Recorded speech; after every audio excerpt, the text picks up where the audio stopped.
नमस्कार दोस्तों, decode exam में आप सभी का स्वागत है।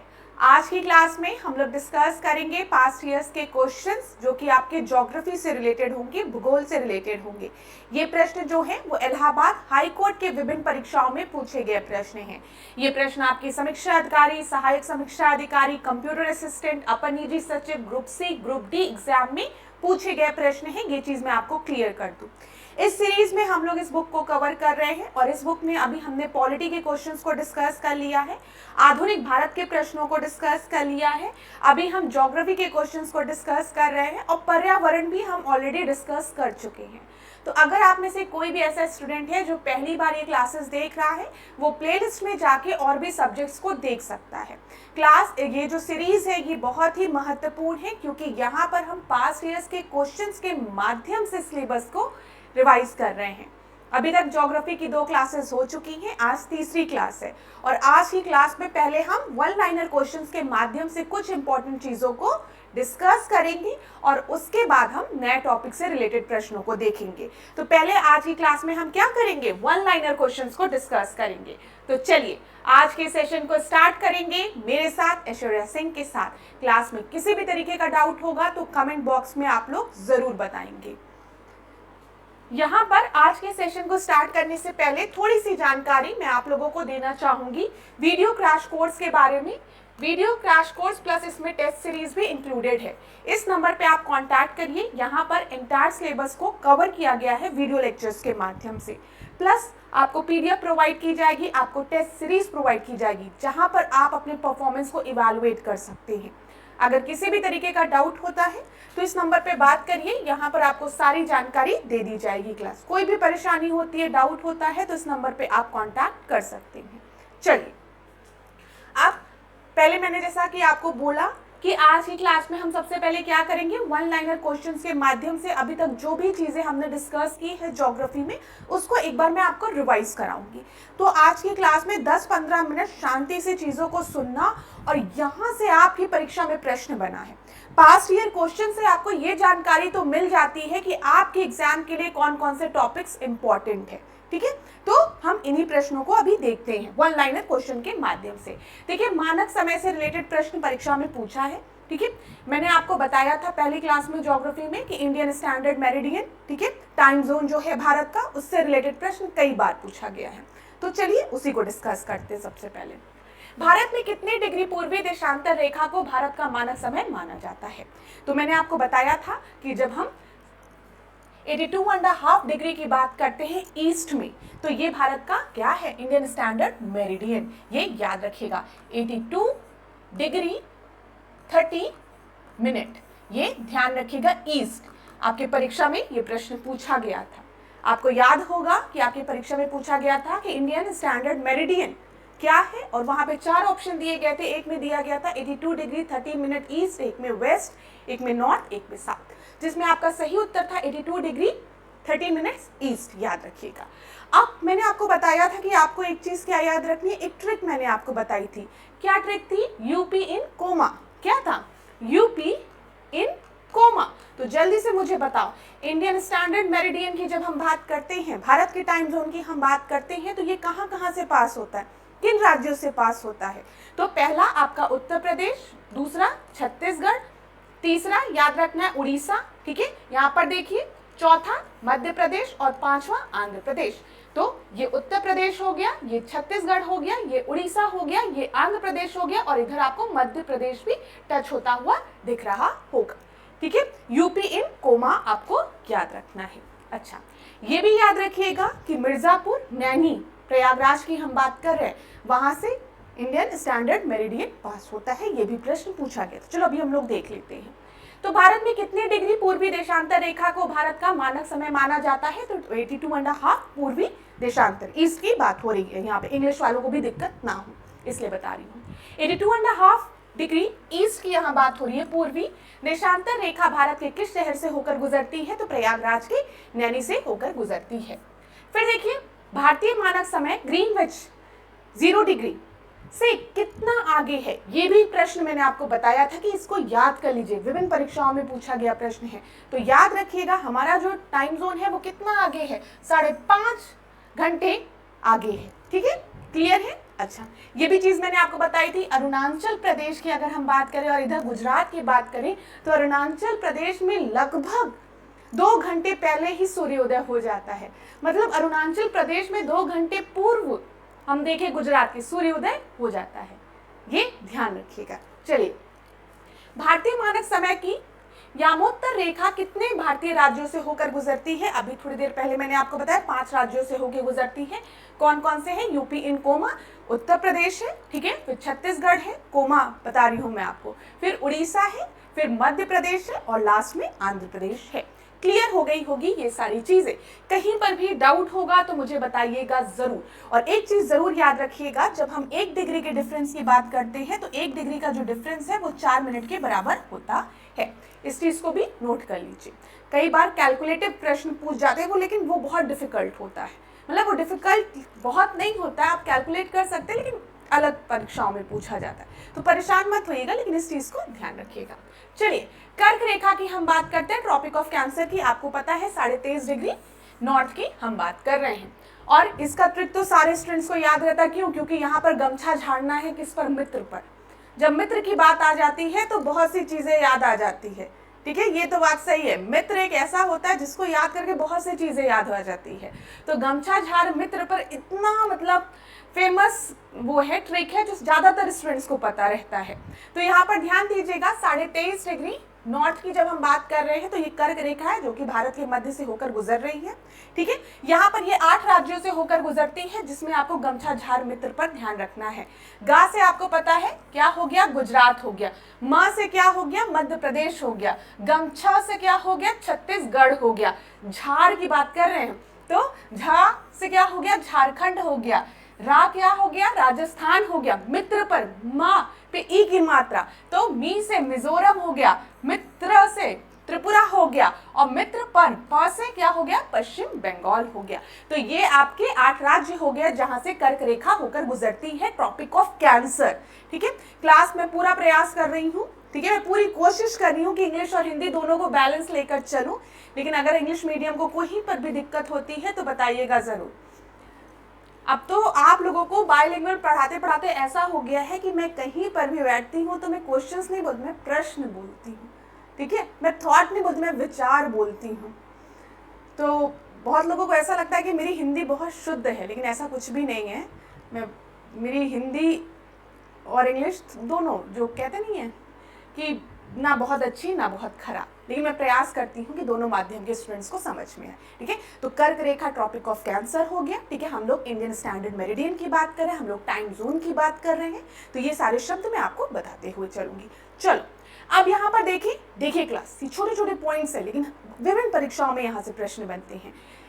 इंडिया की नेबरिंग कंट्री से रिलेटेड प्रश्न बहुत बार बना है, बहुत बार बना है और विभिन्न परीक्षाओं में बना है। और ये कुछ ऐसे प्रश्न होते हैं जो आप अचानक से किसी भी व्यक्ति से पूछिए, वो कंफ्यूज हो जाता है, नहीं याद रहता है, ठीक है। लेकिन आपको कंफ्यूज नहीं होना है, क्योंकि आपको कॉम्पिटिटिव एग्जाम में बैठना है, आपको एग्जाम को क्वालिफाई करना है।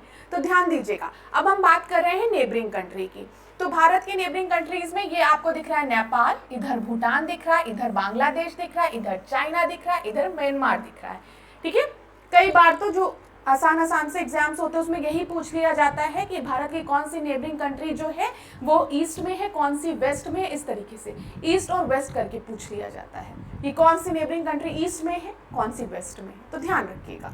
तो यहाँ पर नेपाल हो गया, भूटान हो गया, बांग्लादेश हो गया, म्यांमार हो गया, चाइना हो गया। इधर आपको श्रीलंका दिख रहा है, इधर पाकिस्तान और अफगानिस्तान हो गया, ठीक है। ये चीज क्लियर है। अब हम लोग डिस्कस करते हैं बांग्लादेश, ठीक है। भारत के कौन कौन से राज्य अपनी सीमा साझा करते हैं बांग्लादेश के साथ, ये पूछा गया है। तो यहाँ ध्यान दीजिए, पश्चिम बंगाल हो गया, मेघालय हो गया, मिजोरम हो गया, त्रिपुरा हो गया और असम हो गया, ठीक है। एक चीज मैं आपको बताने जा रही हूं, ध्यान से सुनिएगा। नो मनी इन एटीएम, ठीक है, एटीएम याद रखिएगा। और बी थोड़ा याद लगा लें, ये एटीएम बैंक, ठीक है। No money in ATM bank, याद रहेगा। अब ध्यान देना जो बताने जा रही हूं, अभी याद कर लो और अपने आप से कसम खा लो कि आज के बाद कभी नहीं भूलेंगे। किसी भी परीक्षा में अपीयर हो, चाहे इलाहाबाद हाई कोर्ट की परीक्षा में अपीयर हो, चाहे बीईओ की, चाहे पीसीएस की, चाहे किसी भी परीक्षा में अपीयर हो, अगर नेबरिंग कंट्री से रिलेटेड प्रश्न पूछ लिया तो कभी भी गलत नहीं करेंगे। आज कसम खा लो। कैसे कसम खाओगे? अरे मैम इस तरीके से याद करा दीजिए कि कसम खा ले अपने आप से कि नहीं भूलेंगे। अभी आप कह देंगे ये है तो भूल ही जाएंगे, लेकिन आज मैं ट्रिक से याद करा रही हूँ तो कभी नहीं भूलोगे। अब सोचो, no money in ATM, no money in ATM, हम बांग्लादेश की बात करें, नो मनी इन एटीएम, तो ध्यान देना। तो यहाँ पर ए से आपका क्या है? असम है, ध्यान रखिएगा, ठीक है। टी से आप सभी को पता है क्या है? त्रिपुरा है, ठीक है। और एम से क्या है? मेघालय है, मेघालय है, और क्या है? यहाँ पर मिजोरम है, ठीक है। अब मैम एम से तो मेघालय, मिजोरम, मणिपुर तीनों है, तो हमें कैसे याद रहेगा कि जब हम बांग्लादेश की बात करें तो वहां पे मेघालय, मिजोरम है? क्योंकि यहाँ पर मैंने क्या लिखा? No money in ATM bank, दिख रहा है। और बी से आपको याद रखना है कि हम वेस्ट बंगाल की बात कर रहे हैं। चलो अब मुझे बताओ, बांग्लादेश की बात कर रहे हैं, बांग्लादेश में इतनी गरीबी है कि no money in ATM bank, Bangladesh में इतनी गरीबी है कि no money in ATM bank, याद हो गया?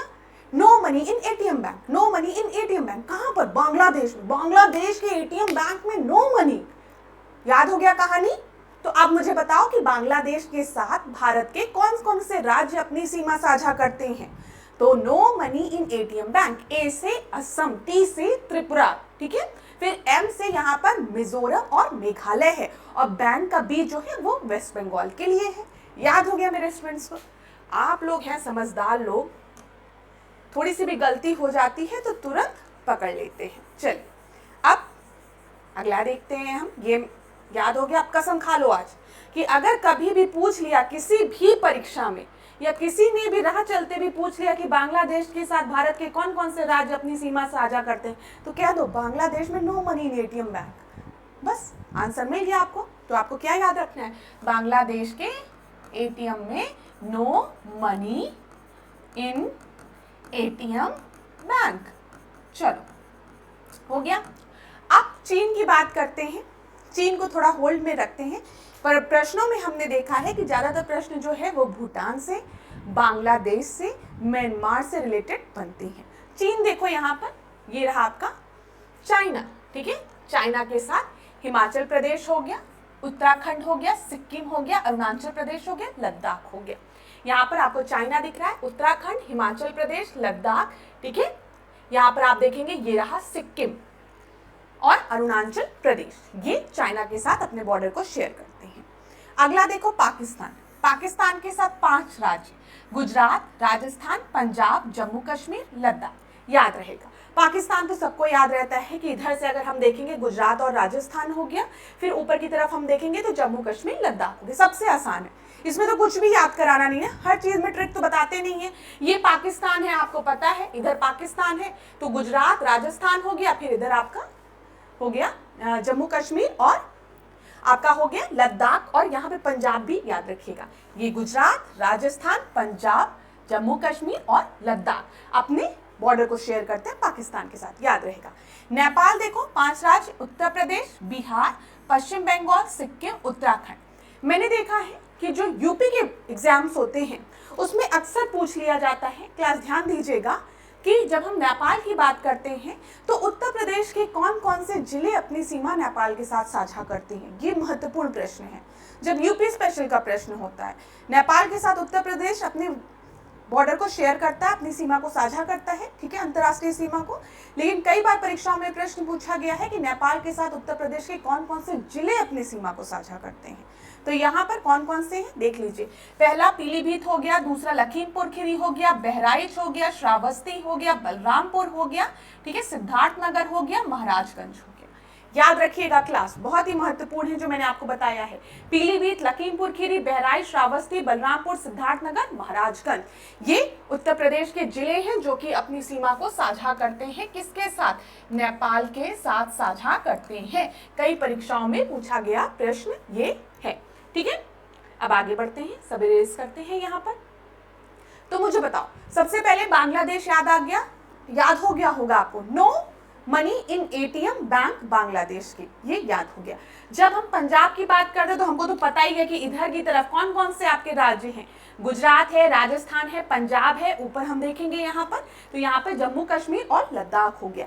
ये जो है वो अपनी सीमा को साझा करते हैं किसके साथ, पाकिस्तान के साथ, ये आपको याद होगा। चलिए अब यहाँ पर और देखिए जरा, म्यांमार, भूटान और अफगानिस्तान। अफगानिस्तान के साथ लद्दाख अपनी सीमा को साझा करता है, कभी भी नहीं भूलेंगे, छोटी सी सीमा है जो कि अफगानिस्तान के साथ लद्दाख अपनी सीमा को साझा करता है। अब म्यांमार की बात करें और भूटान की बात करें, ज्यादातर प्रश्न इन तीन से पूछा जाता है, इसको भूलने की गलती कभी भी मत करिएगा कि बांग्लादेश के साथ भारत के कौन कौन से राज्य अपनी सीमा साझा करते हैं, म्यांमार के साथ और भूटान के साथ। जब नेपाल की बात करते हैं तो यहाँ पे यूपी स्पेशल का प्रश्न बन जाता है कि यूपी के कौन कौन से जिले अपनी सीमा को साझा करते हैं नेपाल के साथ। एक एक पॉइंट बता रही हूँ, नोट करते हुए चलो। अब म्यांमार का मैंने आपको बताया था कि आपको याद रखना है अरुणा मामी, क्या याद रखना, अरुणा मामी, म्यांमार की बात हम कर रहे हैं, ठीक है, अरुणा मामी। मेरी एक मामी थी जिनका के नाम है अरुणा मामी, ठीक है, वो बहुत मारती थी, मार मार के अपने बच्चों को रखती थी। तो मेरी मामी का क्या नाम है, अरुणा, वो अपने बच्चों को बहुत मारती थी, ठीक है, बहुत मार। तो म्यांमार में अरुणा मामी हो गई।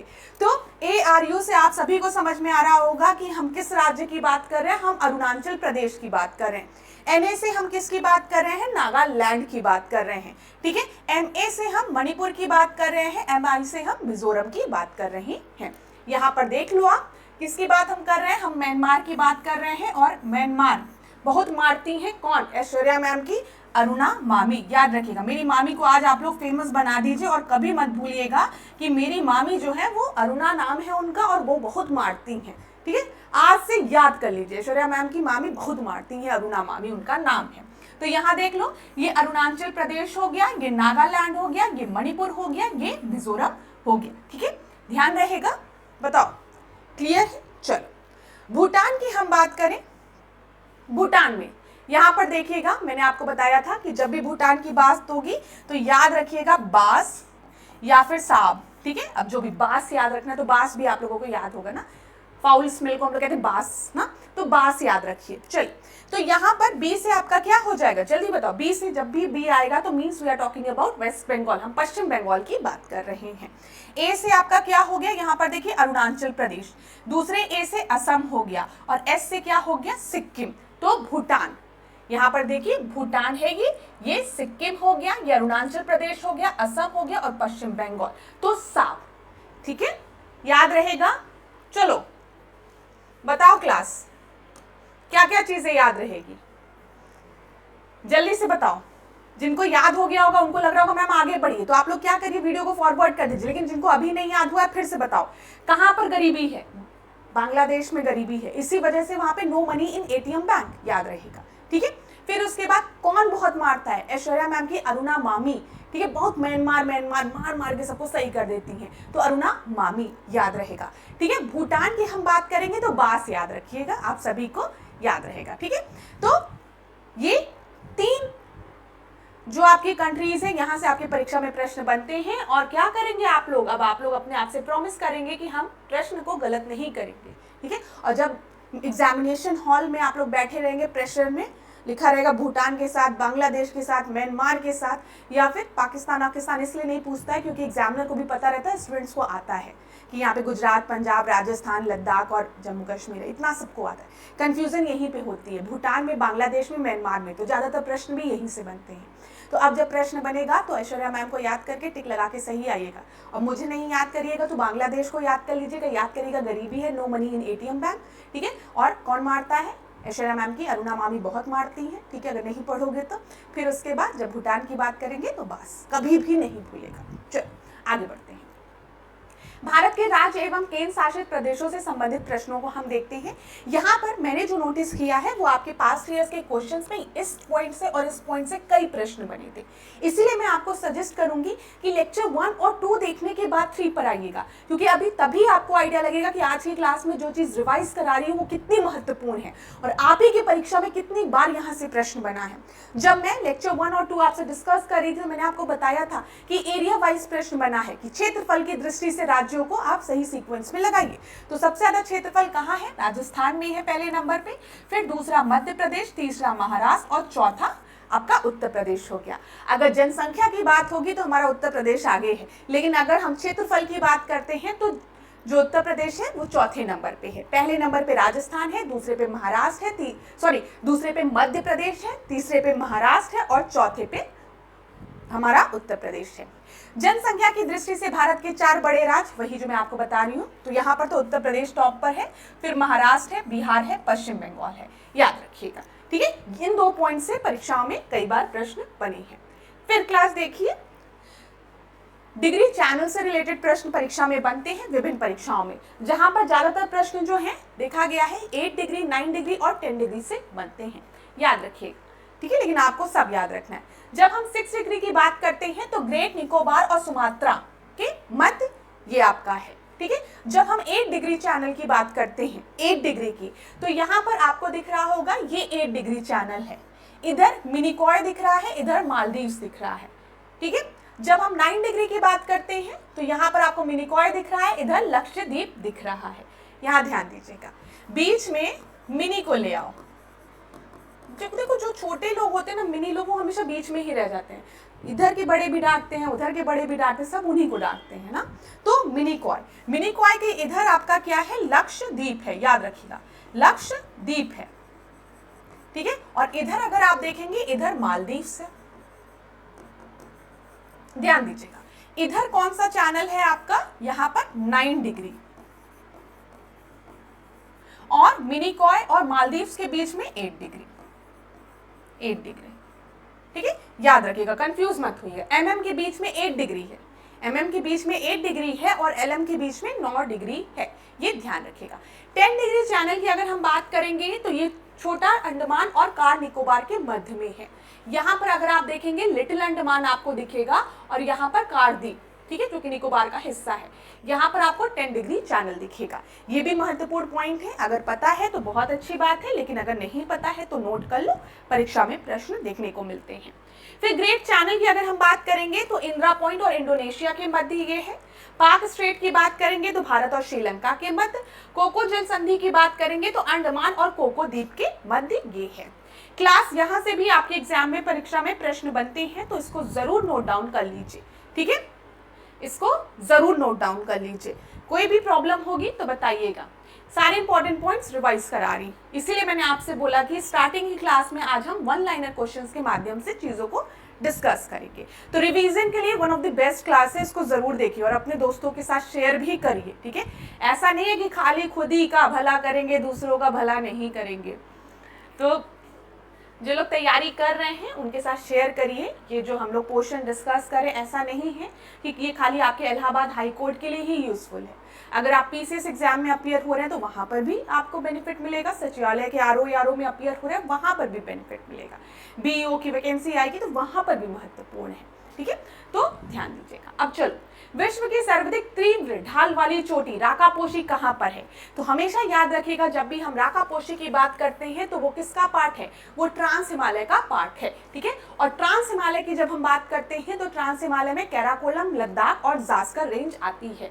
ये ध्यान दीजिएगा, कई बार परीक्षाओं में पूछा गया है कि ट्रांस हिमालय में कौन कौन सी रेंजेस आती है, तो कैराकोरम, लद्दाख, जास्कर, याद रखना, कैराकोरम, लद्दाख, जास्कर जो है वो ट्रांस हिमालय का पार्ट है। ठीक है, और सबसे तीव्र ढाल वाली चोटी जो राकापोशी है वो किस हिमालय के पार्ट है? तो ट्रांस हिमालय के पार्ट है। ट्रांस हिमालय में स्थित किस पर्वत श्रेणी को उच्च एशिया की रीढ़ कहा जाता है? ये भी बहुत बार पूछा गया है। स्पाइन ऑफ एशिया किसको कहा जाता है? तो ध्यान रखिएगा, कैराकोरम श्रेणी को।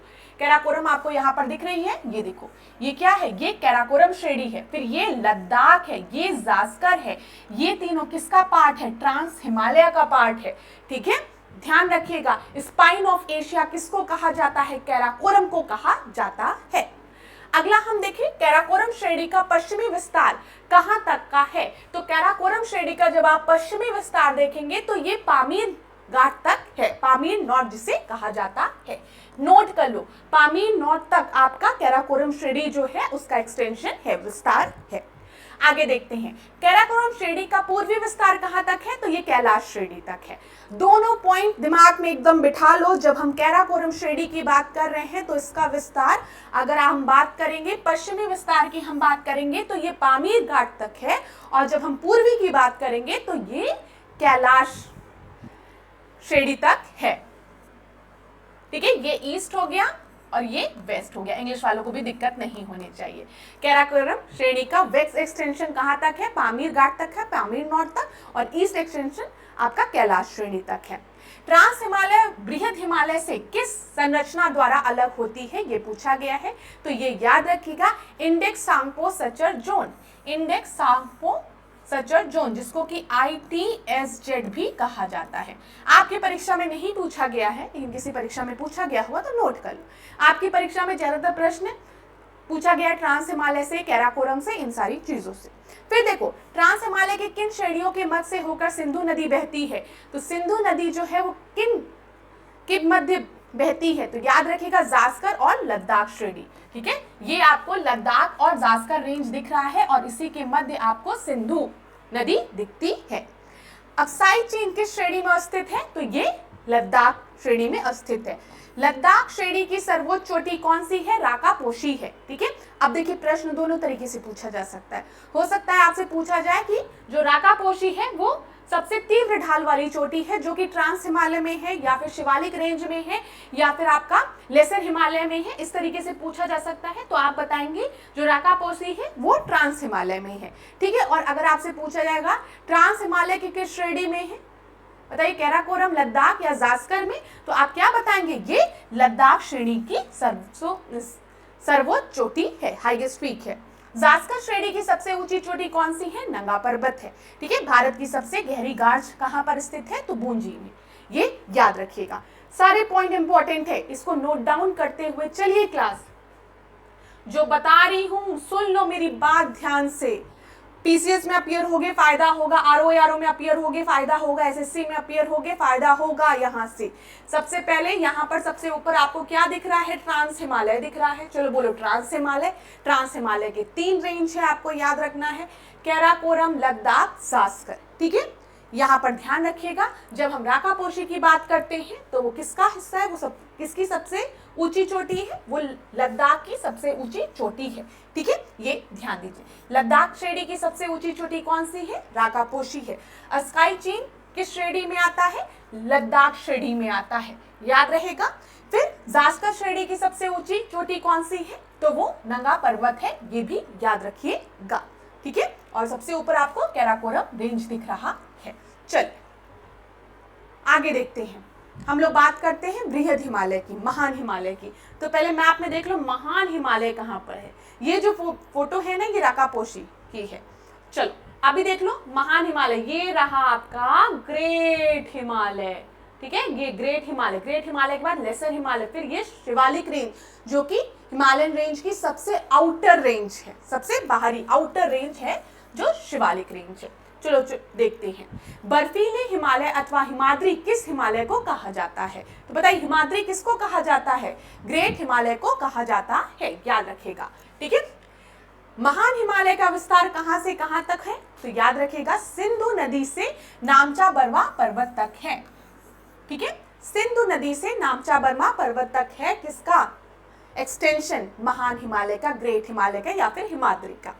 महान हिमालय लघु हिमालय से किस संरचना द्वारा अलग होता है, तो मेन सेंट्रल थ्रस्ट MCT द्वारा अलग होता है, याद रखिएगा, मेन सेंट्रल थ्रस्ट द्वारा अलग होता है। अब ग्रेट हिमालय से रिलेटेड, पासेस से रिलेटेड प्रश्न बनता है, ये मैंने आपको पहले भी बताया है।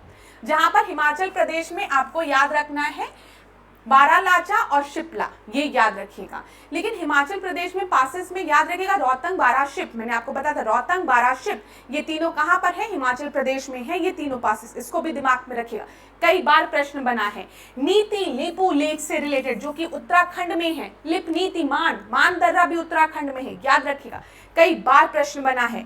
नाथू जी, कितना अच्छा नाम लग रहा, नाथू जी कहाँ रहते हैं, सिक्किम में रहते हैं, तो नाथुला और जिलपला कहाँ पर है, सिक्किम में है। जम्मू कश्मीर की बात करेंगे तो यहाँ पर याद रखिएगा बुर्जिल और जोजीला, ठीक है, ध्यान रखिएगा। ला मीन्स ही क्या होता है, पास होता है। ला मीन्स क्या होता है, पास होता है। क्लियर है ना क्लास? चलिए, तो यहाँ पर सबसे इंपॉर्टेंट पॉइंट आपको क्या रखना है, जब हम बृहद हिमालय की बात कर रहे हैं, हम ग्रेट हिमालय की बात कर रहे हैं, तो इसे हम हिमाद्री नाम से भी जानते हैं। इसका एक्सटेंशन अगर हम देखेंगे तो सिंधु नदी से नामचा बर्मा तक है। अगला देखते हैं, यहाँ पर नहीं, अभी आपका ग्रेट हिमालय से रिलेटेड है क्योंकि माउंट एवरेस्ट आ गया ना। चलो देखते हैं यहाँ पे, एवरेस्ट, मकालू, अन्नपूर्णा, कंचनजंगा, चोटी, ये कहाँ पर स्थित हैं?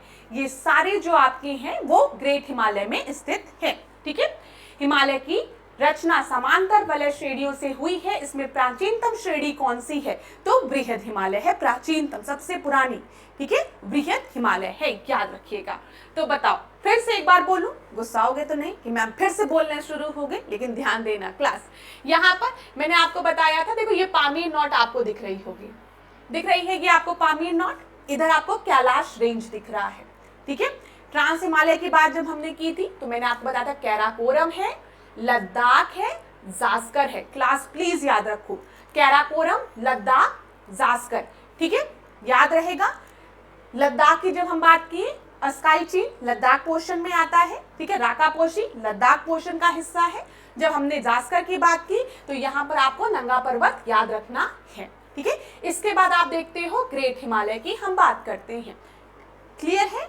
बताओ, क्लियर है? चलो, तो ये आपका ग्रेट हिमालय हो गया। अब आउटर में अगर हम देखेंगे, इधर आपको पीर पंजाल और शिवालिक रेंज दिखेगी, ठीक है। ग्रेट हिमालय शुरू कहां से होता है अगर हम देखेंगे तो यहाँ पर इंडस रिवर से, ठीक है, क्लियर है। चलो, इतनी चीजें क्लियर हो गई होगी क्लास। स्क्रीनशॉट लेना हो तो लेते चलो। अब महान हिमालय के दक्षिण में स्थित श्रृंखला को हम क्या कहते हैं? दक्षिण की बात की गई है, ये ग्रेट हिमालय है। ग्रेट हिमालय के साउथ में आपके कौन सी हिमालयन रेंज है? तो ये आपके मिडिल है, मिडिल हिमालय रेंज। लघु हिमालय की सबसे लंबी पर्वत श्रृंखला कौन सी है? तो ये पीर पंजाल है, ये याद रखिएगा। मिडिल हिमालय की हम बात कर रहे हैं यहाँ पर, ठीक है। तो पीर पंजाल जो है वो सबसे आपकी लंबी पर्वत श्रृंखला है, पीर पंजाल, ठीक है। हिमालय की कौन सी श्रेणी सर्वाधिक चौड़ी है? तो लघु हिमालय। अटल टनल किस पर्वत श्रृंखला में स्थित है? तो पूर्वी पीर पंजाल श्रृंखला में, याद रखिएगा, पीर पंजाल श्रृंखला में। कश्मीर घाटी में हिमोर निक्षेप द्वारा निर्मित संरचना को क्या कहते हैं? करेवा कहते हैं, ये याद रखिएगा। पूछा जाता है कि करेवा कहाँ देखने को मिलता है? तो ये आपका कश्मीर घाटी में बहुत ही महत्वपूर्ण है, करेवा कश्मीर घाटी, करेवा कश्मीर घाटी। चलो आगे बढ़ते हैं। सिंधु नदी से रिलेटेड प्रश्न इलाहाबाद हाईकोर्ट बहुत पूछा है, बहुत ढेर सारे प्रश्न पूछे हैं। भारत में हिमालय की नदियों में सबसे पश्चिमी नदी कौन सी है? तो आपको पता है कौन सी है सबसे पश्चिमी नदी? तो ये आपकी Sindhu, sorry class, excuse me, sorry. चलिए चलिए स्टार्ट करते हैं। यहाँ पर भारत में हिमालय की नदियों में सबसे पश्चिमी नदी कौन सी है? तो आप क्या बताएंगे? सिंधु नदी है। हो सकता है एग्जाम में प्रश्न बन जाए। देखो, हम लोग जब पढ़ते थे, जब इंजीनियरिंग में थे, तो जब सेमेस्टर आता था तो रात में बैठ के पढ़ते थे, मतलब पढ़ाई करनी रहती थी। तो उस समय जब पढ़ते थे, कोई छींक देता था तो मेरी फ्रेंड थी, तो कहती थी अरे छींकी है, अरे कोई छींका, ये प्रश्न तो एग्जाम में पूछेगा, ये क्वेश्चन तो एग्जाम में आएगा ही। तो आज मुझे पढ़ाते पढ़ाते छींक आ गई। तो हो सकता है आप लोग भी आने वाले परीक्षा में यहाँ से प्रश्न बन जाए, तो थोड़ा ध्यान से सुन लेना, ठीक है, हल्के में मत लेना।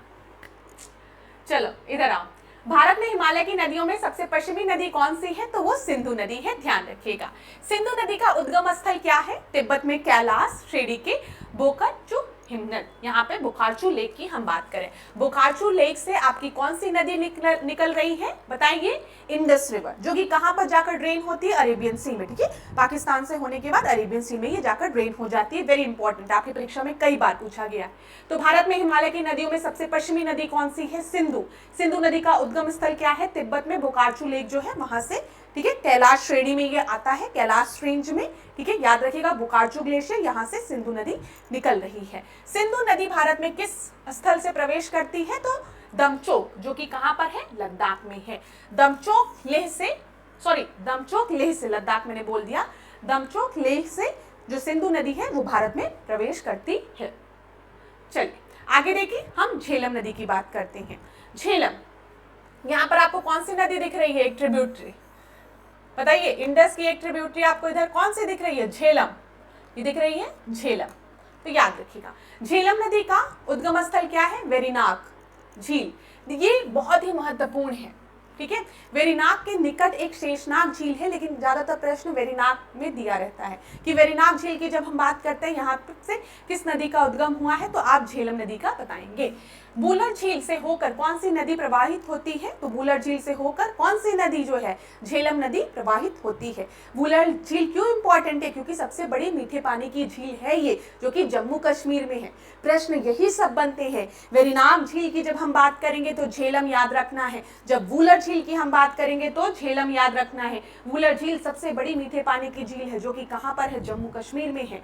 श्रीनगर किस नदी के किनारे पर बसा हुआ है, झेलम नदी के किनारे पर बसा हुआ है। मंगला डैम का निर्माण किस नदी पर हुआ है, झेलम नदी पर हुआ है। तुलबुल याद रखिए, उरी परियोजना, अरे क्लास कई बार पूछा गया है तुलबुल परियोजना के बारे में, ठीक है। उरी परियोजना किस नदी पर है, झेलम नदी पर है।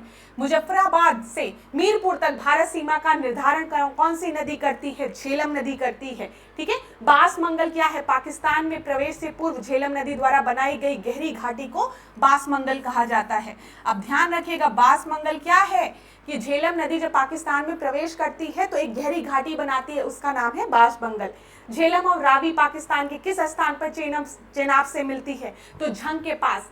यहाँ पर अगर आप ध्यान से देखेंगे तो ये आपको झेलम दिख रही है, ये आपको चेनाब दिख रही है, जो कि किसमें जाकर मिल रही है, रावी नदी पर मिल रही है, ठीक है। वही झेलम और रावी के किस स्थान पर चेनाब से मिलती है, तो बताइए। यहाँ पर ये देखिए ध्यान से, ये आपको झेलम दिख रही है, ठीक है। यहाँ पर आपको चेनाब दिख रहा है, इधर आपका रावी है, तो ये आपके मिलती है झा के पास। किशन गंगा किसकी सहायक नदी है, झेलम की सहायक नदी है। तो बताओ क्लास क्या क्या पॉइंट याद रखोगे, क्या क्या पॉइंट याद रखोगे। झेलम की जब हम बात करेंगे तो वेरिनाग झील याद रखिएगा, वुलर झील याद रखिएगा, जम्मू कश्मीर याद रखिएगा, श्रीनगर याद रखिएगा, उरी और कौन सा, उरी और तुलबुल बांध याद रखिएगा, साथ ही साथ मंगला डैम भी आप याद रखिएगा, परियोजना याद रखिएगा, ठीक है। फिर बासमंगल क्या है, पाकिस्तान में प्रवेश करने के पूर्व ये एक बहुत बड़ी गहरी घाटी का निर्माण करती है, कौन सी नदी, झेलम नदी। झेलम और रावी पाकिस्तान के किस स्थान पे जाकर चेनाब से मिल जाती है, तो झंग पे, झंग में जाके ये झंग हो जाती है। किशन गंगा किसकी सहायक नदी है, झेलम की, ठीक है। चलो अब चेनाब की बात कर लेते हैं जल्दी से। चेनाब की बात कर ले। चेनाब को हिमाचल प्रदेश में किस नाम से जाना जाता है, चंद्रभागा के नाम से, याद रखिएगा। हिमाचल प्रदेश में चेनाब को चंद्रभागा के नाम से जाना जाता है। चेनाब किसकी सहायक नदी है, सिंधु की सहायक नदी है। क्लियर है, आसान प्रश्न है। बारालाचा दर्रा, बारालाचा दर्रा से किस नदी का उद्गम होता है, तो चंद्र और भागा, और चंद्र और भागा दोनों मिलकर किस नदी का निर्माण करती हैं, चेनाब नदी का। ये ध्यान रखिएगा, चंद्र और भागा इन्हीं दोनों नदियों के मिलने से चेनाब नदी की उत्पत्ति होती है, ठीक है। और ये किस दर्रे से आपका इनका उद्गम होता है, तो बारालाचा से, ठीक है। रोहतंग, बाराशिप, ये तीनों कहाँ है, रोहतंग, बाराशिप, ये तीनों जो है हिमाचल प्रदेश में है, याद रखिएगा। चलिए रावी की बात करते हैं। रावी का पौराणिक नाम अगर हम देखेंगे तो परुष्णी है, ठीक है। वहां पे अस्कनी याद रखिएगा जब हम बात करते हैं चेनाब की। रावी नदी का उद्गम स्थल क्या है, रोहतांग दर्रे से, ठीक है। रोहतांग दर्रे की बात करेंगे, आर से रोहतांग, आर से रावी, ठीक है। जब हम बात करेंगे चेनाब की तो बारालाचा, बीसी याद रखिएगा, ठीक है। रावी नदी पर निर्मित प्रमुख परियोजनाएं कौन कौन सी है, चमेरा, थीम, याद रखिएगा। चलिए रावी नदी और चेनाब का संगम कहां पर हुआ है, सराय सिंधु में। चंबा घाटी में प्रवाहित होने वाली नदी कौन सी है, चंबा घाटी में कौन सी नदी प्रवाहित होती है, रावी नदी प्रवाहित होती है। ब्यास की बात करते हैं, विपाशा की, ठीक है। ब्यास याद रखिए, ब्यास नदी का उद्गम स्थल कौन सा है, ब्यास नदी का उद्गम स्थल है रोहतांग दर्रा। कुल्लू घाटी से प्रवाहित होने वाली नदी कौन सी है, कुल्लू घाटी से कौन सी नदी प्रवाहित होती है, तो बताइए जल्दी से। हम बात कर रहे हैं ब्यास नदी की। जब हम बात करें रावी नदी की तो आपको रोहतांग दर्रा याद रखना है। जब हम बारालाचा दर्रा की बात कर रहे हैं तो आपको क्या याद रखना, चेनाब नदी। और जब हम बात करेंगे कुल्लू घाटी को तो ब्यास नदी। वैसे आपके एग्जाम में ब्यास से प्रश्न नहीं बना है, मैंने ध्यान दिया है। तो हरिके नामक स्थान पर ब्यास नदी किस नाम से जानी जाती है, सतलज से, ठीक है। हरिके बैराज से कौन सी नहर निकलती है, गांधी सागर, इंदिरा गांधी नहर। पंचनद की एकमात्र नदी जिसका प्रवाह केवल भारत में होता है, ये बहुत महत्वपूर्ण प्रश्न है। जो आपकी हम इंडस वैली से जो इंडस सिस्टम हम पूरा देख रहे हैं यहाँ पर, ठीक है, उसमें जो 5 नदियां देख रहे हैं उसमें से कौन सी ऐसी नदी है जो कि पूरी तरीके से भारत में आपके प्रवाहित होती है, तो वो है ब्यास। ठीक है, याद रखिएगा। चलिए, यहाँ पर सतलज हो गया। इसके बाद हम लोग डिस्कस करेंगे आज के प्रश्नों को। यहाँ पर देखिए, सतलज नदी का उद्गम स्थल कहाँ से है, तो ध्यान रखिएगा राकसताल से। ठीक है, तिब्बत के पठार में राकसताल झील है, वहां से सतलज नदी का उद्गम हुआ है। सिंधु नदी के समांतर प्रवाहित होने वाली नदी कौन सी, सिंधु नदी के साथ कौन सी नदी आपकी समांतर प्रवाहित होती है, तो वो सतलज नदी है। सतलज नदी भारत में किस जगह से प्रवेश करती है, तो याद रखिएगा सिपकिला दर्रा। भाखड़ा नांगल परियोजना कई परीक्षाओं में पूछा गया, किस नदी पर है, सतलज पे है। एकमात्र पूर्ववर्ती नदी जो हिमालय की तीनों श्रेणियों को अपरदित कर प्रवाहित होती है, तो वो आपकी कौन सी है, सतलज नदी। फिरोजपुर से फाजिल्का पंजाब के बीच भारत पाक सीमा कौन सी नदी बनाती है, तो सतलज नदी बनाती है। ठीक है, तो कुछ पॉइंट्स को हम लोग ने क्विक रिवीजन किया। बताइएगा अगर आपके लिए यूजफुल होगा क्लास, तब अगले क्लास में वन लाइनर क्वेश्चंस को इंक्लूड करेंगे। देखिए, मैं एक चीज में एकदम क्लियर हूं, ये जो क्लासेस हैं, ये जो मेरी मेहनत है, ये आप लोगों के लिए। ठीक है, मैं चाहती हूं कि मैं अपना बेस्ट दूं। मेरी क्लास अगर कोई भी स्टूडेंट दिख रहा है तो उसके लिए ये क्लास यूजफुल हो। तो अगर मैं यहाँ पर खड़ी होकर आपको पढ़ा रही हूँ, आपके लिए ये सीरीज मददगार है, आपको मदद मिल रही है, ठीक है, तो फिर आप मुझे बताइए कि मैम ठीक है वन लाइनर क्वेश्चंस को इंक्लूड करिए, तो मैं आगे इंक्लूड करती चलूंगी। वैसे हमने आधुनिक भारत में इंक्लूड किया था, पॉलिटी में भी हमने इंक्लूड किया था, इसलिए ज्योग्राफी में मैंने 2 लेक्चर्स में नहीं इंक्लूड किया था। तो आज स्पेशली मैंने सोचा कि वन लाइनर क्वेश्चंस के माध्यम से कुछ चीज़ों को आपको रिवाइज करा दूं। तो प्लीज़ क्लास आप लोग मुझे कमेंट बॉक्स में ज़रूर बताइएगा, ठीक चल रहा है, कहीं पे कोई दिक्कत नहीं, ठीक ठाक, कहीं पर भी दिक्कत होगी तो बताइएगा मुझे। चलिए अब आगे देखते हैं, यहाँ पर कुछ इंपॉर्टेंट प्रश्नों को देखते हैं। भारत की जलवायु वर्षा से रिलेटेड प्रश्न है। इलाहाबाद हाईकोर्ट ग्रुप डी परीक्षा में प्रश्न पूछा गया है।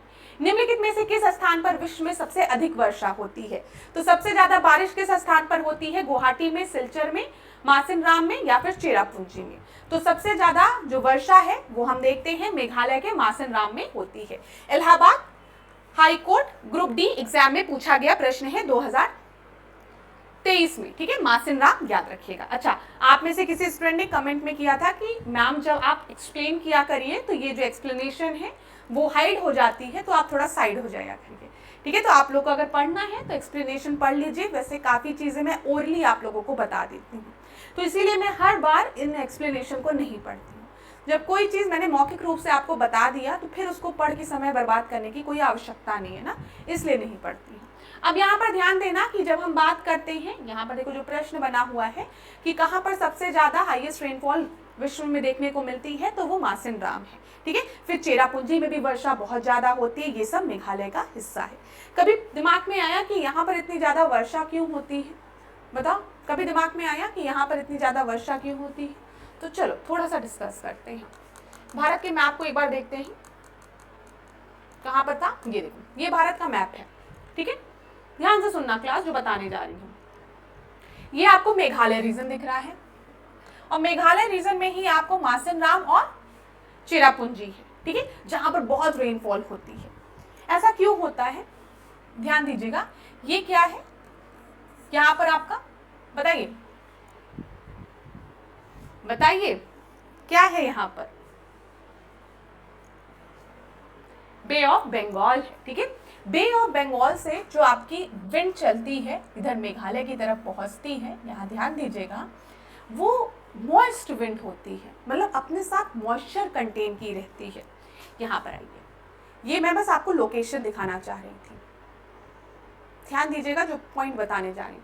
आपको एक चीज तो समझ में आ गई कि जब बे ऑफ बंगाल से विंड आगे की तरफ मूव करती है तो वो अपने साथ क्या रखती है, मॉइस्चर रखती है, पानी रखती है, मॉइस्चर, गीली विंड रहती है। ठीक है, और मेघालय की अगर हम बात करें तो मेघालय में आपको पता है खासी रेंज है, गारो, खासी, जैंतिया, ये सारी रेंजेस कहाँ पर हैं, मेघालय में ही। ठीक है। अब तुम समझ लो ये मेघालय है, यहाँ से जो बे ऑफ बंगाल से जो विंड आ रही है वो वॉइस्ड विंड है, मतलब उसके अंदर पानी है। अगर उस विंड को पकड़ के तुम ऐसे गारोगे ना, जैसे गीला कपड़ा उसको तुम गारोगे ना, तो उसमें से पानी टप टप टप टप टप टप टप टप टपकेगा।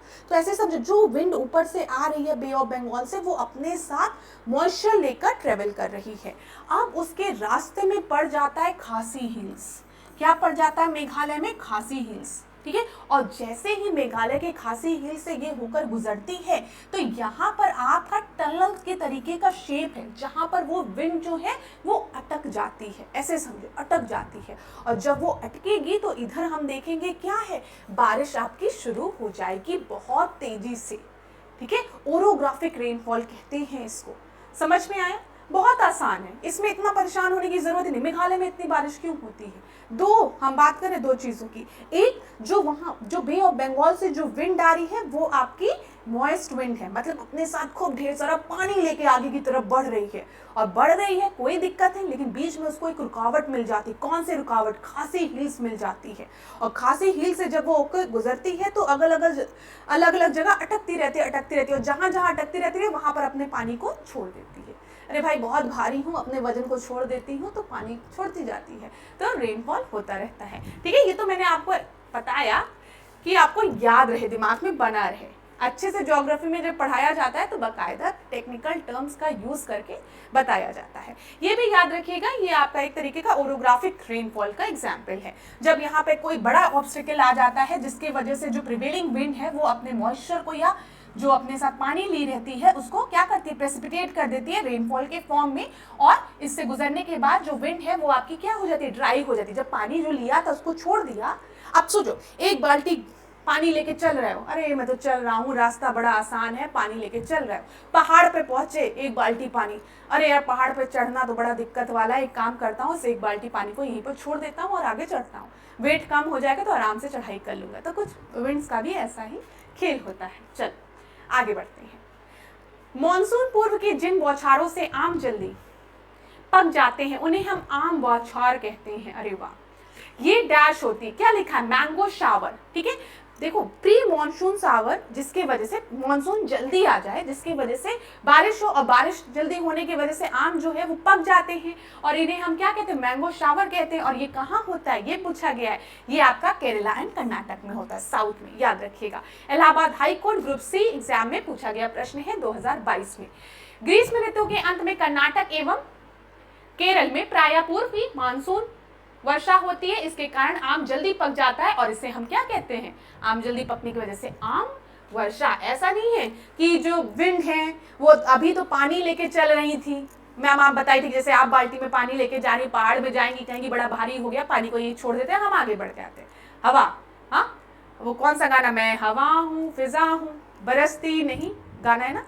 लेकिन अब यहाँ पे ऐसा तो है नहीं कि आम वर्षा है तो बाल्टी में आम लेके जा रही थी, अब पहाड़ आ गया तो मन किया अरे आम लेके आगे तो बढ़ नहीं पाऊंगी, तो आम को यहीं छोड़ दो, तो बारिश में आम गिर रहे हैं। ऐसा नहीं होता है, आम जल्दी पक जाते हैं, इस वजह से उसको आम्र वर्षा कहते हैं। कहाँ पर, कर्नाटक और केरल की बात कर रहे थे। चलो, उत्तरी भारत में शीतकाल में बरसात होने का मुख्य कारण क्या है, बताओ।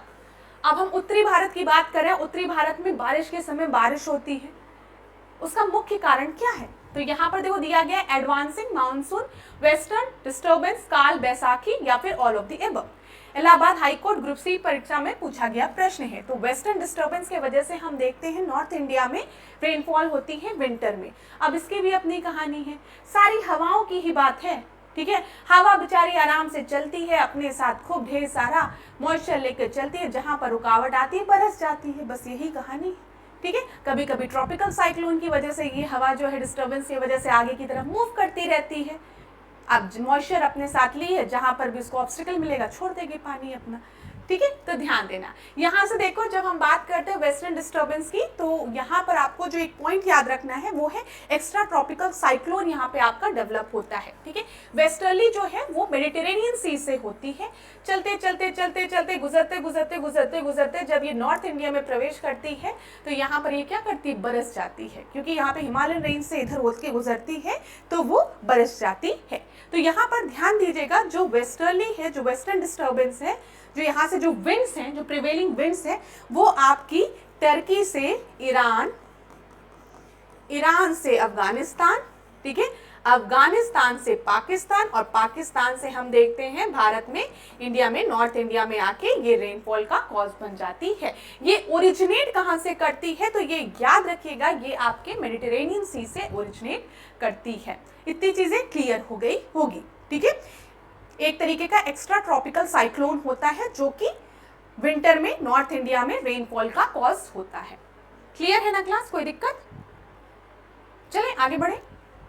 चलिए याद रखिएगा, प्रश्न कई बार बन जाता है, इसको पढ़ना है आप लोगों को, पढ़ लीजिए।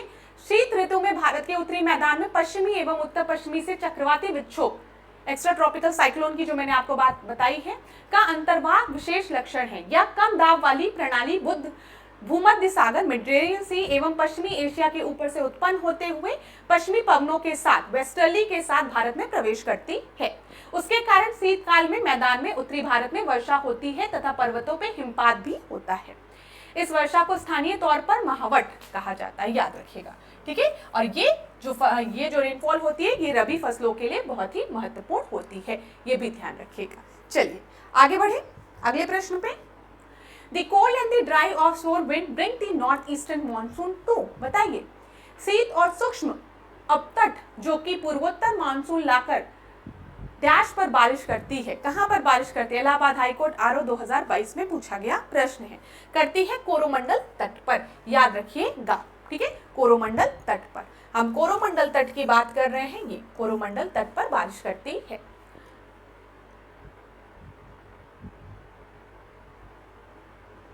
पढ़ना हो पढ़ लीजिए, वीडियो को पॉज करके आगे बढ़ते हैं। काल बैसाखी की बात की गई है, काल बैसाख की बात की गई है। नामक स्थानिक आंधी जो कि ओले के साथ तीव्र हवाएं मूसलाधार वर्षा ले आती है, भारत के किस प्रांत में ऐसी बारिश होती है? तो बताइए, काल बैसाख की हम बात करते हैं तो किस प्रांत में होती है? इलाहाबाद हाईकोर्ट आरओ 2022 में पूछा गया प्रश्न है। तो ये जो बारिश होती है ये आपकी वेस्ट बंगाल में होती है। डी आपका सही उत्तर है, ठीक है। क्वेश्चन को रीड करने में कोई दिक्कत तो हो नहीं रही होगी, मैं इसीलिए स्लाइड से थोड़ा हट भी जा रही, भले मैं खुद कट जाऊं, लेकिन मेरे स्टूडेंट्स को यहाँ पर प्रश्न दिखने चाहिए। पश्चिम बंगाल में काल बैसाखी नामक स्थानिक आंधी जो कि ओले के साथ तीव्र हवाएं मूसलाधार वर्षा ले आती है। काल बैसाखी पश्चिम बंगाल में बैसाख के महीने में, अप्रैल के महीने में आने वाला स्थानीय तूफान है। चलिए आगे बढ़ते हैं। निम्नलिखित में से वह कौन सा स्थान है जहां पर मानसून की भारी बारिश होती है? तो बताइए, वेस्टर्न घाट, खासी हिल्स, गंगा वैली या फिर डेक्कन प्लेटू। अभी थोड़ी देर पहले मैंने आपको बताया सबसे ज्यादा बारिश कहाँ होती है? मानसून राम में, चेरापूंजी में, जो कि कहाँ पर है? मेघालय में है। खासी हिल्स कहाँ पर है? मेघालय में है। तो ये इलाहाबाद हाईकोर्ट आरओ परीक्षा 2022 में पूछा गया प्रश्न है। यहाँ पर आपका सही उत्तर क्या हो जाएगा? खासी हिल्स, ठीक है, बी आपका सही उत्तर है। चेरापूंजी मानसून राम में वर्षा मानसूनी पवनों द्वारा समर्थित पर्वतीय स्थिति के कारण होती है, मैंने ऑलरेडी एक्सप्लेन कर दिया है। निम्न में से कौन सा क्षेत्र निम्न वर्षा का क्षेत्र नहीं है? ठीक है, निम्न वर्षा का क्षेत्र नहीं है, ध्यान रखिएगा। इलाहाबाद हाईकोर्ट आरओ परीक्षा 2021 में पूछा गया प्रश्न है। तो यहाँ पर ले दिया गया है, पश्चिमी घाट की बात की गई है, windward side of western Ghat, east of Sahyadri, फिर उसके बाद interior of Deccan प्लेटू। Which of the following is not an area of low precipitation? तो वेस्टर्न घाट में आप देखते हैं बायोडाइवर्सिटी बहुत है, ये मानते हैं ना, जैव विविधता, बायोडाइवर्सिटी हॉटस्पॉट में भी आपका वेस्टर्न घाट है। यहाँ पर अच्छी खासी वर्षा होती है, तो यहाँ पर कम वर्षा होने का तो सवाल ही नहीं होता है। तो बी आपका सही उत्तर हो गया, ध्यान रखिएगा। ऐसे भी आप कर सकते हैं, ठीक है, ध्यान रखिएगा। चलिए आगे बढ़ते हैं। 108 क्वेश्चन को हम देखते हैं। यहाँ पर क्या दिया गया है? The climate and associated weather condition in India are not dependent on which of the following atmosphere condition?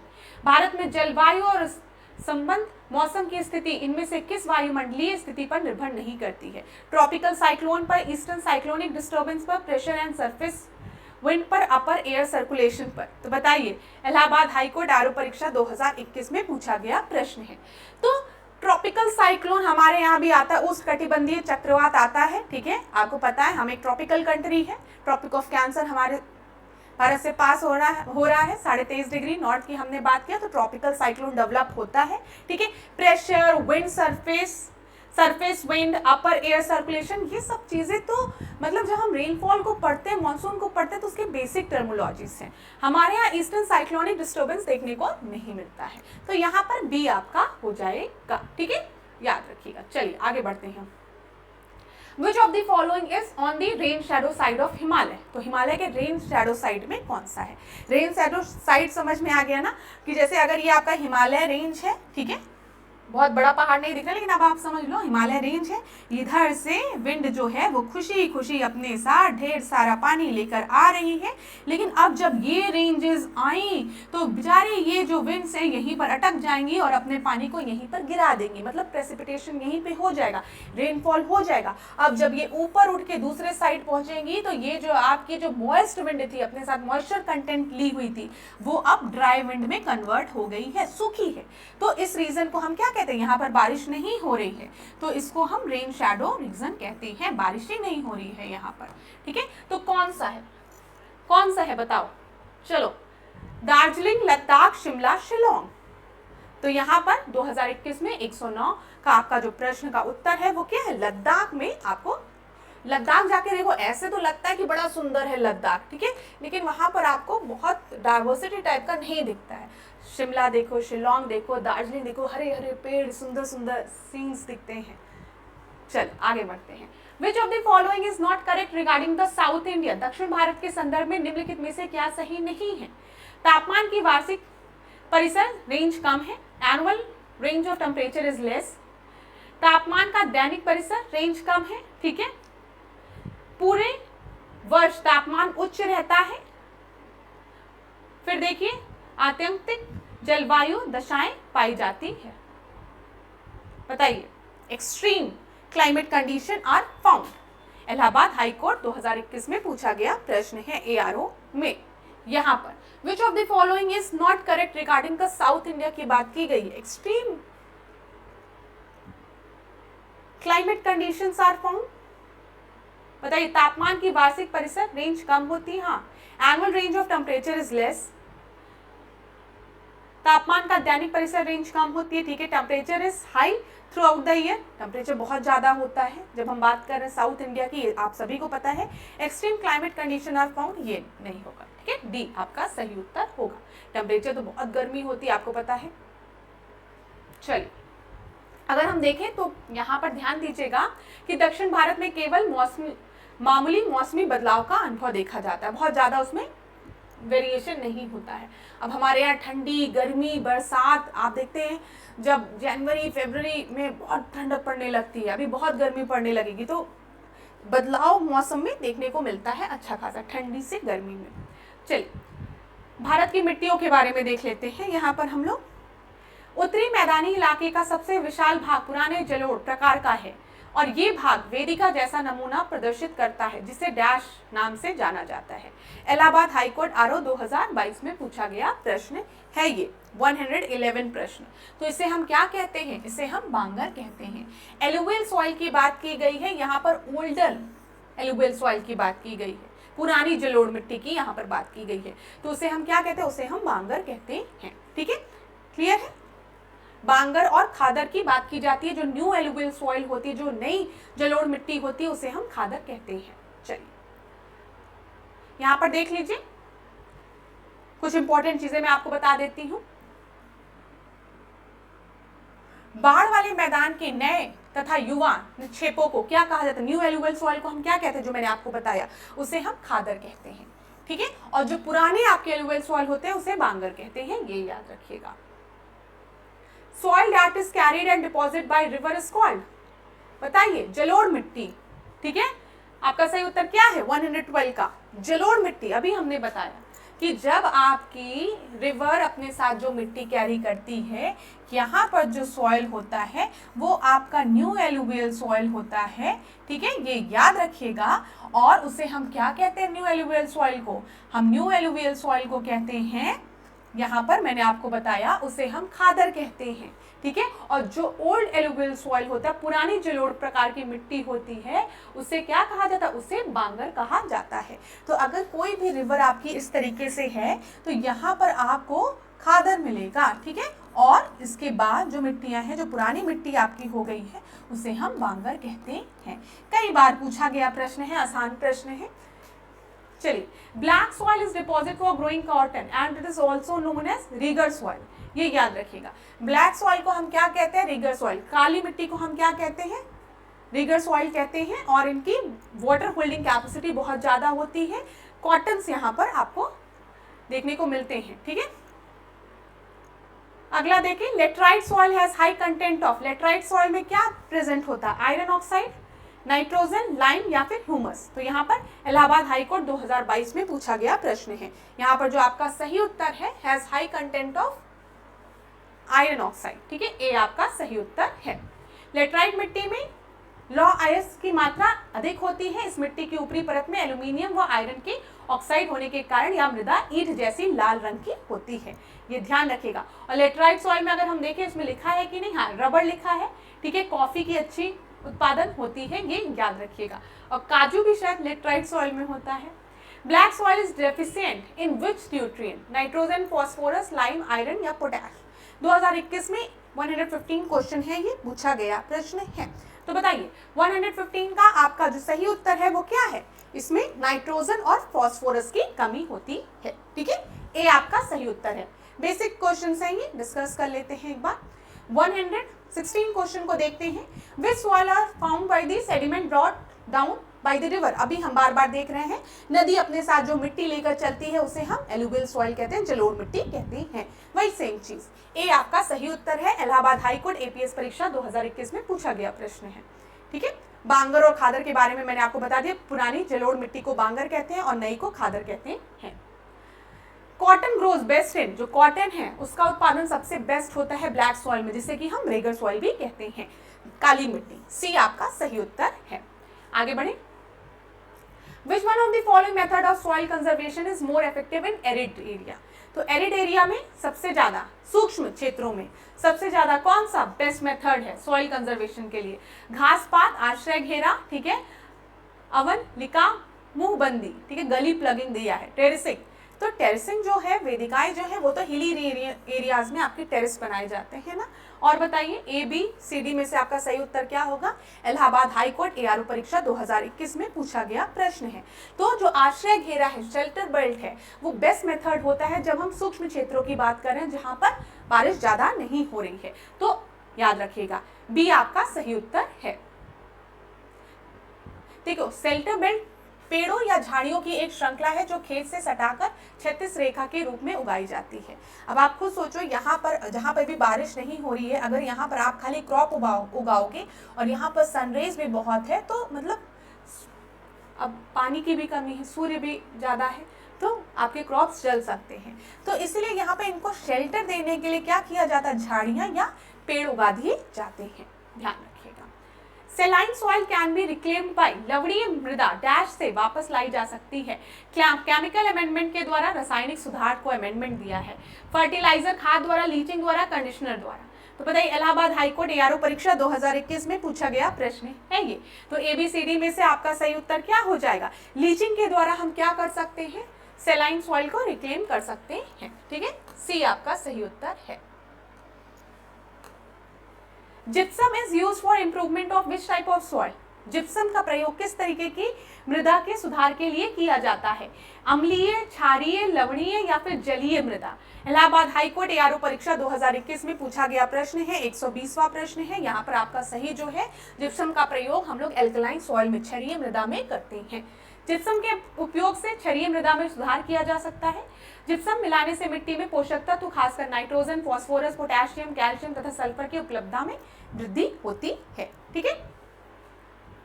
पढ़ लीजिए, साइड में हूं, पढ़ लीजिए, किसको शिकायत मत करिएगा। चलिए, an example of hydromorphic soil. Hydromorphic soil का एग्जाम्पल कौन सा है? घास स्थलीय मिट्टी, ठीक है, चेन नोजेम मिट्टी, लेटराइट या फिर पॉटजॉल मिट्टी। तो बताइए, इलाहाबाद हाईकोर्ट एआरओ परीक्षा 2021 में पूछा गया एक अच्छा प्रश्न है ये। बताइए, यहाँ पर आपका सही उत्तर क्या होगा 121वें का? यहाँ पर जो घास स्थलीय मिट्टी है वो आपका हाइड्रोमॉर्फिक सॉइल का एग्जाम्पल है। ए आपका सही उत्तर है। Which of the following factor reduce the soil degradation?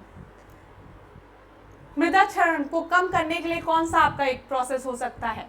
Soil का एक्सेस यूज करना, एक्सेस इरिगेशन करना, बिल्कुल भी नहीं। Excess use of chemical fertiliser, बिल्कुल नहीं। Crop rotation method. तो बेस्ट मेथड क्या है? Crop rotation method. ठीक है, जब हम क्रॉप्स को लगाते हैं तो कई बार ल्यूमिनस क्रॉप्स को भी लगाया जाता है, जिनके की जो रूट्स में राइजोबियम प्रेजेंट होते हैं, जो कि नाइट्रोजन फिक्सेशन का काम करते हैं, नाइट्रोजन को फिक्स करने का काम करते हैं सॉइल्स में।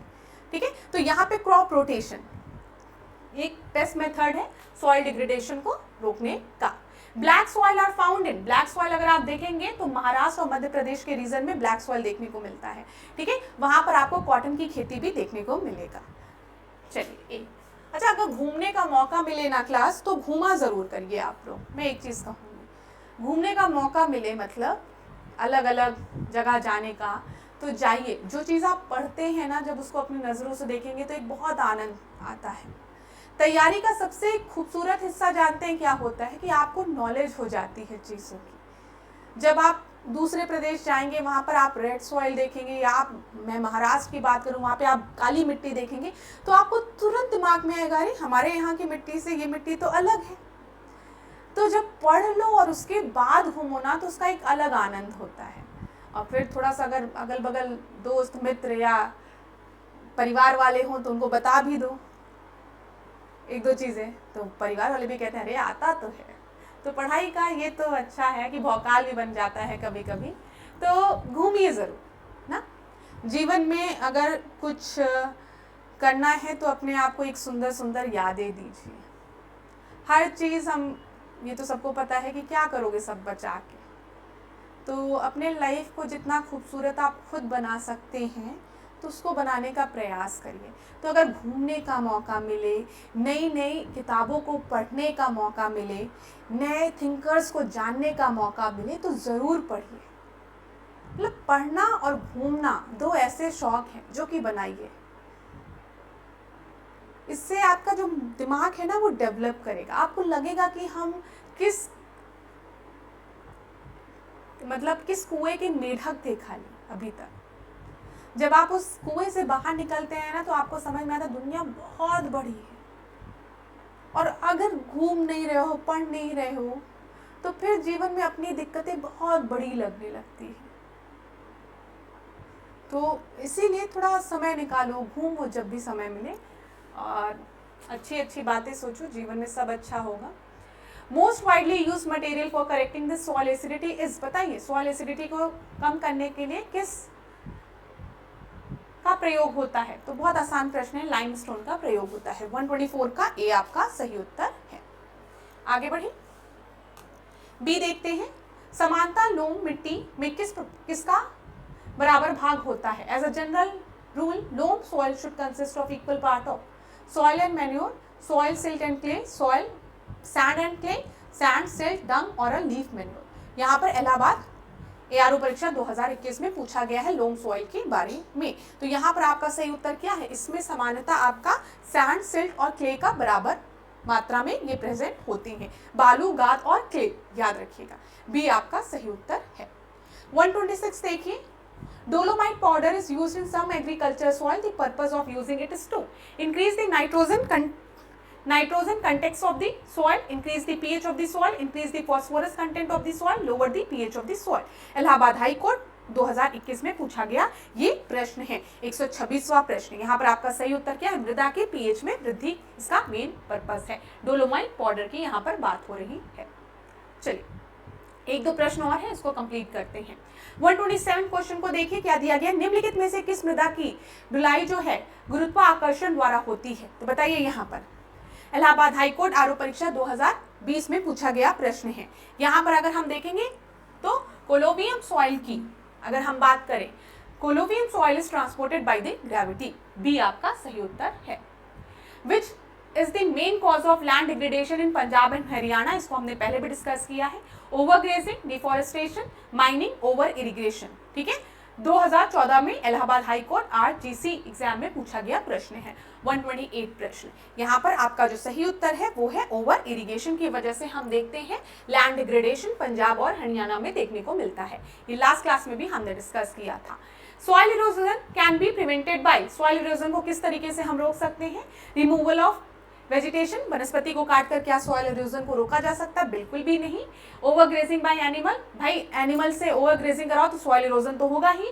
प्लांटिंग मोर ट्री, हाँ ज्यादा से ज्यादा पेड़ लगाओगे तो सॉइल इरोजन को रोका जा सकता है। 129 का सी आपका सही उत्तर है। फॉरेस्ट वेजिटेशन ऑफ इंडिया से रिलेटेड जो प्रश्न है वो हम कल डिस्कस करेंगे क्लास, ठीक है, कोई दिक्कत? चलिए अब आज के सेशन को यहीं पे एंड करेंगे। आज की क्लास में ज्यादातर टाइम हमने दिया था वन लाइनर क्वेश्चंस के थ्रू आपको चीजों को रिवाइज कराने के लिए।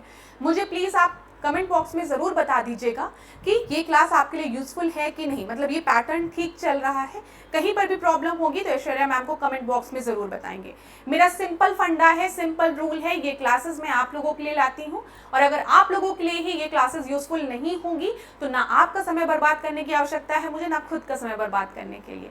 तो ये क्लासेस अगर आपके लिए यूजफुल है तो कमेंट बॉक्स में बताइए, हम लोग वन लाइनर क्वेश्चंस को इंक्लूड करेंगे। कोई भी चेंजेस की जरूरत है वो भी बताइए। वैसे मैं क्लासेस में पूरा प्रयास करती हूँ कि बाइलिंगुअल रखूं ताकि हिंदी और इंग्लिश माध्यम के स्टूडेंट्स को दोनों को समझ में, ऐसा ना हो कि इंग्लिश बहुत बड़ी हो जाए या हिंदी बहुत भारी पड़ जाए, तो दोनों को बैलेंस करके चलने का प्रयास मैं करती हूँ, ठीक है। चलिए आज के सेशन को यहीं पे एंड करेंगे। जाते जाते एक ही बात ऐश्वर्या मैम हमेशा कहती हैं कि सबसे पहला विश्वास खुद पर रखना है, ठीक है। किस पर रखना है? खुद पर रखना है। तैयारी करिए, मेहनत करिए, सही समय आने पर सफलता जरूर मिलेगी, लेकिन परिश्रम करना आपके हाथ में है। देखिए एक बहुत बढ़िया चीज़ है, अगर आप सोचें कि ऐश्वर्या मैम मैं मोटिवेट नहीं रह पाता हूँ, एक दिन लगता है कि एग्जाम क्वालिफाई हो जाएगा, दूसरे दिन लगता है एग्जाम नहीं क्वालिफाई होगा, तो ये ह्यूमन नेचर है, ठीक है। हम रोज मोटिवेटेड नहीं रह सकते हैं, लेकिन हम रोज अनुशासन में रह सकते हैं, एक डिसिप्लिन में। लाइफ में डिसिप्लिन में रहना बहुत ही ज़रूरी है, अनुशासन में रहना, ठीक है। अगर आपको सफल होना है तो आपको डिसिप्लिन में रहना पड़ेगा, आपको गैप नहीं करना पड़ेगा, आपको रेगुलर पढ़ाई करनी पड़ेगी। जो समय आपने अपनी पढ़ाई के लिए अलॉट किया है उसमें आप बैठ के पढ़िए। तो चलिए क्लास अब आज के सेशन को यहीं पे एंड करेंगे। नेक्स्ट क्लास में आपसे मिलेंगे नए प्रश्नों के साथ। कोई भी दिक्कत हो, कोई भी परेशानी हो, कमेंट बॉक्स में जरूर बताइएगा। धन्यवाद, खूब पढ़िए, खूब आगे बढ़िए।